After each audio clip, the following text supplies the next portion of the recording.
Hey there, I am back with another deck review, and today we're going to be looking at Moresque Players Edition from Oath Playing Cards and designer Lotrek.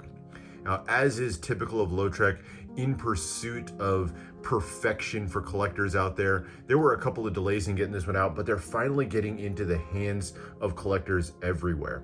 This one is actually a follow-up to one he did a while back, the Arabesque cards. This is the Players Edition, the blue version of the Arabesque deck that he did a while back. There's a lot of similarities between them in the theme, but in my opinion, Moresque really elevates that theme in pretty much every way. It's inspired, much like its predecessor, by Islamic architecture and artwork, and specifically the name suggests that this one goes after the Moors, who were the Islamic people that lived in the Iberian region, like around Spain. And you'll see lots of influences of their beautiful artwork throughout this deck. But let's get into it and see how it turned out. All right, starting with the tuck case, it's a really striking and kind of mysterious look to it overall. The stock is this dark forest green, kind of pearlescent stock, has a great shimmer to it as you turn it in the light. And then it's covered with this sort of thin layer of gold across the top. It's not a complete kind of hard foil, if you will. So it kind of lets some of that green pearlescent shine through, which gives it this really interesting patina to the deck overall. There's no ink on it. It's all just done with that foil design. You have Moresque written in this kind of hard to read font, but it's meant to mimic an Arabic lettering there. So you got Moresque playing cards, the oath symbol there, and then around the edges, you can see influences of the Islamic art and architecture. Specifically these arches here. These are called muqarnas in Islamic architecture. It's actually inspired by the caves that Muhammad was said to have lived in prior to his receiving his revelation from God. But they would do these super ornate arches with tons of detail, and they often had this honeycomb pattern. And so you can see that all reflected here, the detailed archways, that honeycomb embossed pattern across the top. Tons of detail and just really beautifully designed on this one. Love the colors, love the intricate artwork on this one. As you turn to the side, you'll see that sort of design continues to the side. You get a couple of columns on either side of the deck. Bottom just has your ad copy for Oath playing cards. And of course, like all of his decks, these were manufactured in Greece, or I should say most of his decks. That honeycomb pattern with embossing appears on the top of the deck. And then the back, you get just a monochrome colored version of the back design of the cards. We'll look more at the details in a second, but you get some beautiful embossing and that gold on green look. You have a uniquely shaped, that little coming to a point opening for the thumb flap. And as you open it up, more of that almost quilted looking patterning with that honeycomb pattern continues on the inner flaps. And then nothing printed on the interior of the tuck, but with all of that deep embossing, you still get a really cool look even on the interior of the tuck case, and a great look at that green pearlescent paper that he used. So there's the tuck case, really striking look to it overall, but let's look at the cards. We'll start with the back design.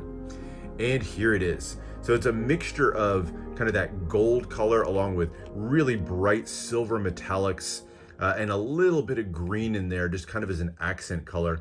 And you can see lots of influences of that plant-based scroll work that kind of typifies Moresque artwork. So lots of sort of vine work, particularly here in the center in that sort of cross or X pattern in the middle.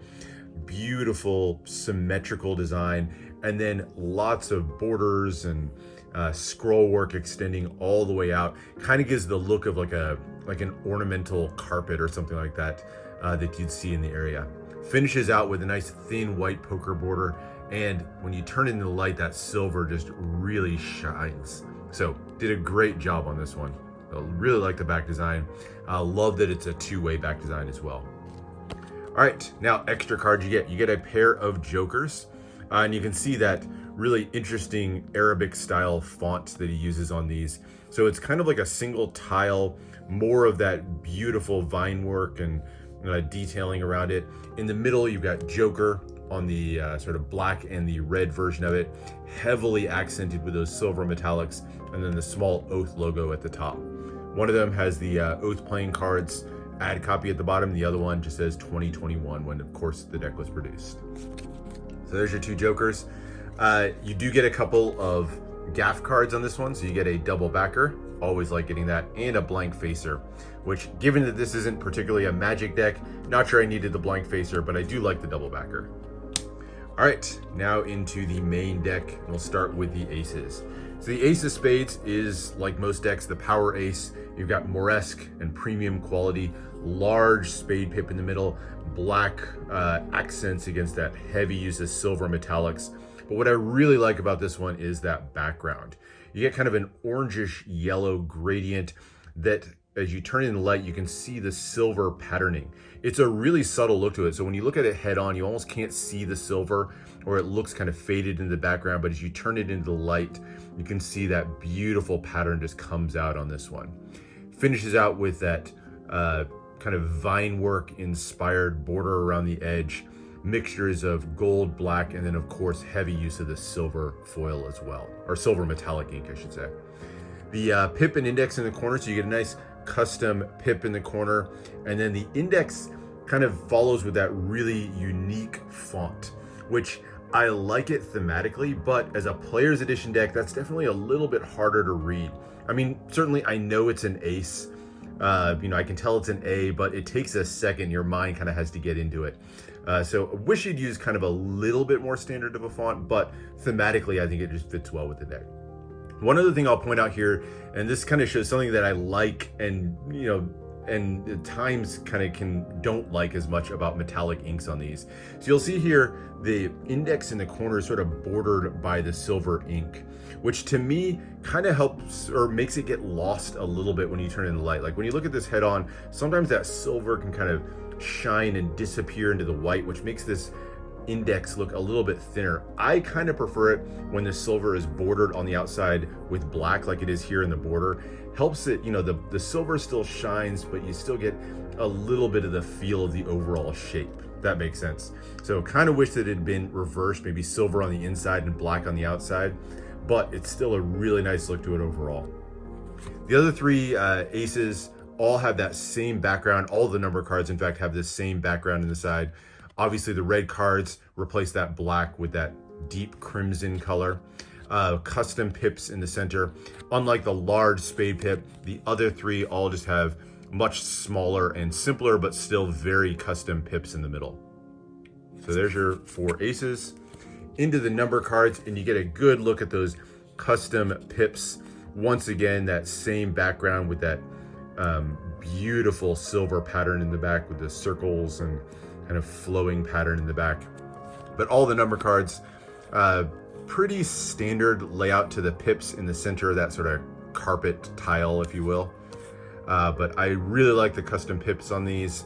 I just really like these number cards. This might be my favorite part of the deck, actually. Oddly enough, rare that the pips are my favorite part of it, but I really think you did a great job with these. So there's your clubs, and then into the hearts. So there's the number cards, and then we get into the courts. Now, if you've seen the Arabesque deck, the court cards at their base have the same artwork as that deck, all inspired by Arabic characters of some sort, and kind of mixed in with the classic bicycle courts. So you'll see some of the elements that are the same as bicycle courts. For example, this little, I'm not sure what this is, but this item that the Jack of Spades is holding, or the flower with the Queen of Spades, or the fact that the King of Spades has a sword. But whether it's the the instrument or the turbans, they're all given a complete redesign to give them that Arabic feel at the same time. I really like the color scheme on these with that sort of green teal color with the dark crimson maroon and the yellows. It's a great color scheme overall in these completely redesigned courts. Once again, you get that beautiful gold background, which has that effect of looking almost solid gold when you look at it head on, but then as you turn it into the light, that pattern with the silver metallics just absolutely shine. So it's a great feel of depth to the court cards. I think they're really, really well done. So there's your diamonds, a little bit lighter color scheme compared to the black cards. And then there's the clubs, and finally into the hearts. So you'll see classic poses with the axes or even the suicidal king look to them. So classic poses that are familiar, which is great for a player's deck, while at the same time giving you fully custom core cards. And that is the deck.